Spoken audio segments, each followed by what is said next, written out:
Rami was looking for pencils in Grandpa's drawer when he found something unexpected. An old wooden tasbih, smooth and slightly worn. He rolled the beads between his fingers. They made a soft clicking sound, like gentle footsteps. "What's this?" he asked. Grandpa smiled. "That's my walking stick for the heart." Rami blinked. "Huh?" Grandpa laughed. "It helps the heart take small steps toward Allah. One SubhanAllah at a time." Rami slipped it into his pocket just to try it out. The beads were warm, like they had stories inside them. On the way to school, he whispered, "SubhanAllah." Then again, and again. He didn't tell anyone. It was his secret. During class, when he got stuck on a hard question, he touched the tasbih and whispered, "Alhamdulillah." Not because he knew the answer, but because he wanted to stay calm. At recess, someone pushed him by accident. He almost yelled, but then, click. "Allahu Akbar," he whispered and walked away instead. By the end of the day, he had said Dhikr more than he ever had in his life. Quietly, softly, secretly. At home, he sat on his bed and counted. How many times did I say SubhanAllah or Alhamdulillah? He didn't know, but his heart felt light. The next day, he kept the tasbih with him again.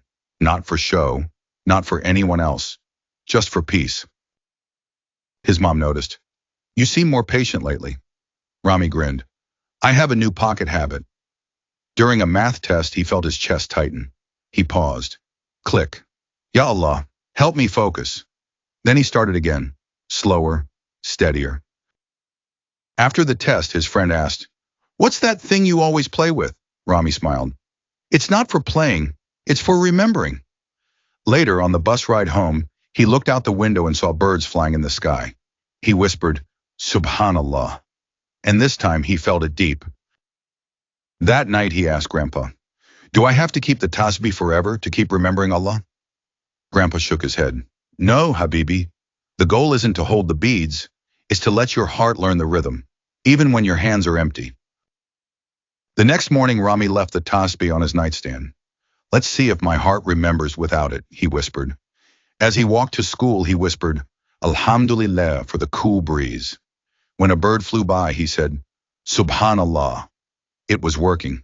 The Dhikr had stayed. At school, when he almost lost his temper again, he paused, no beads, no pocket, just breath. "Allahu Akbar," he said softly. And just like that, the anger passed. It wasn't magic, it was practice. Little steps, just like Grandpa said. Like teaching the heart how to walk toward Allah. After school, he picked up the tasbih again, not because he needed it, but because he missed it. "Thanks for helping me," he whispered to it. That weekend, he gave a short talk at the kids' halaqah at the masjid. He held up his tasbih and said, "This isn't just for your hands, it's for your heart." He told them about how it helped him think before reacting and feel peace even when things were tough.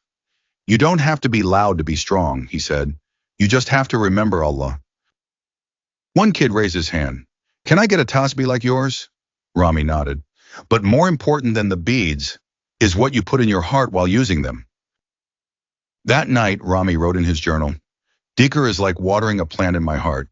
The more I say it, the more it grows into something beautiful."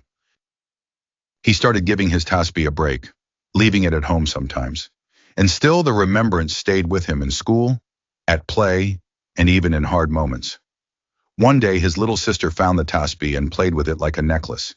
Instead of snapping, he smiled. "Want me to show you how I use it?"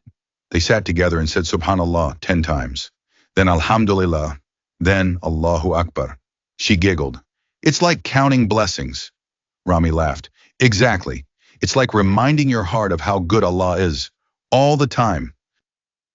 Now, whether he held the beads or not, his heart clicked in its own way, like quiet footsteps toward Jannah. Sometimes he'd still carry the tasbih in his pocket, not because he needed it, but because it reminded him of where he started.